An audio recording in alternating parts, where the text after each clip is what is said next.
Dear Master students, welcome to Unit 1. During the study of this unit, you will learn about the characteristics of CLIL and CBI methods. The competency of the unit is to develop activities and strategies for the applicability of CLIL and CBI methods in the teaching and learning of the English language. In this first unit, we will begin by examining what CLIL is, offering its definition, describing its main features, covering its assets and pitfalls, and the different models of bilingual education. What is CLIL? Perhaps the most popular definition is this one, where CLIL is defined as a dual-focus education approach in which an additional language, in our case English, is used for the teaching of both content and language.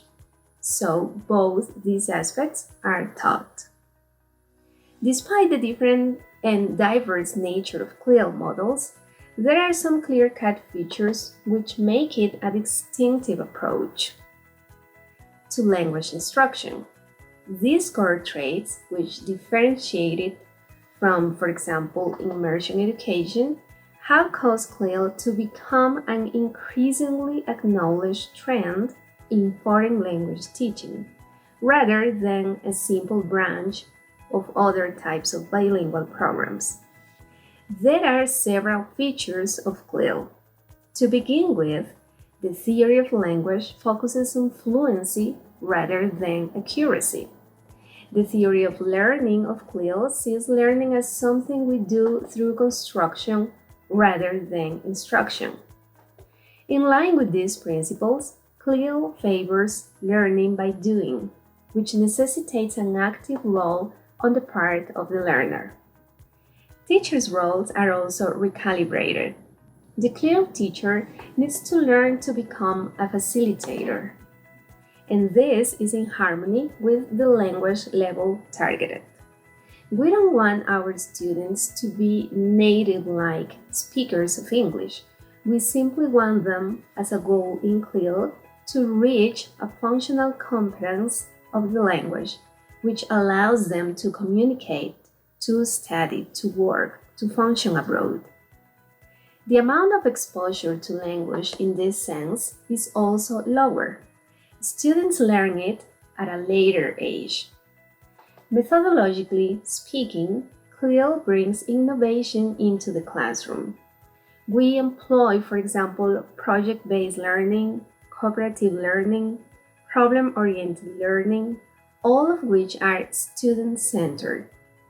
In terms of materials, these are usually adapted or originally designed, rather than authentic.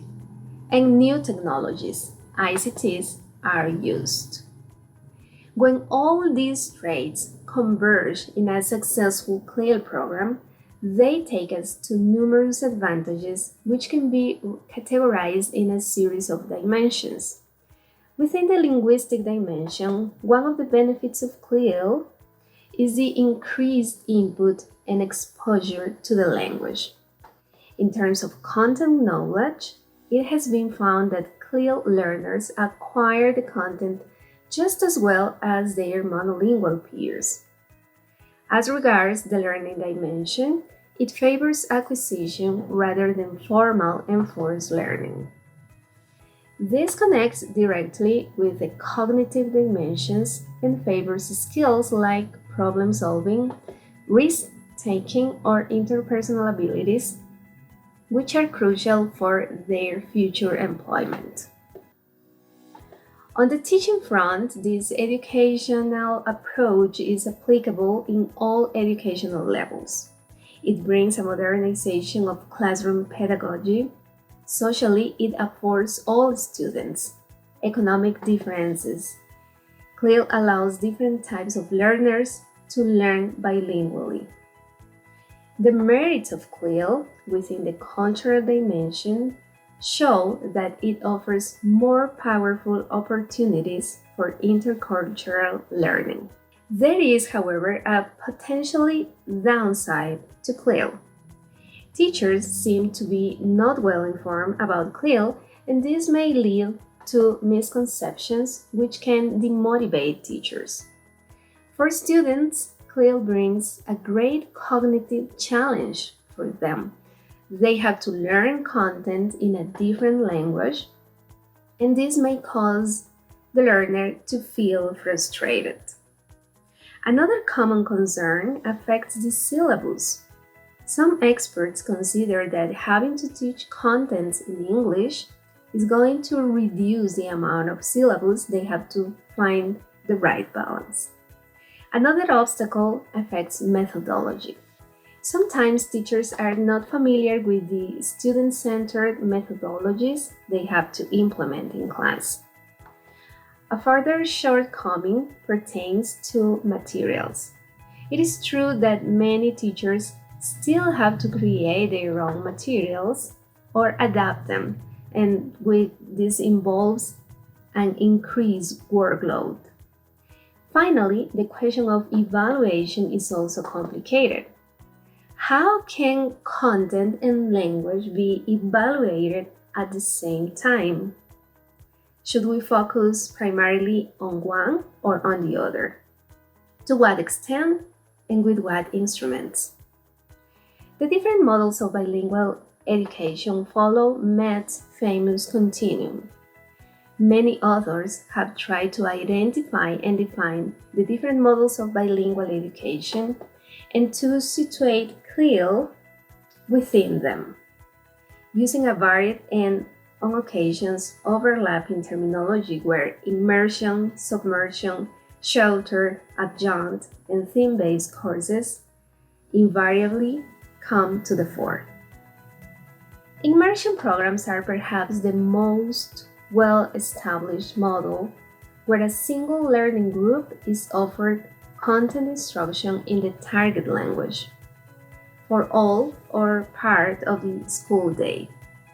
Submersion programs are slightly different in that non-English speaking children are placed in normal English classes with little or no additional support for language learning. Sheltered subject matter teaching carried out in the target language by a content area specialist to second language learners who have been separated from native speakers. Adjunct language instruction involves parallel enrollment in a paired course where language teaching and content instruction are coordinated, therefore providing additional support classes for regular subject matter courses. Theme-based courses build the language curriculum around selected topics or themes. They exploit both language and content, but have explicit language aims which are typically more important than the content learning objectives. Don't forget to check all the information posted on the platform. Post your comments on the questions on the forum. And this brings us to the end of Unit 1. Thanks for watching.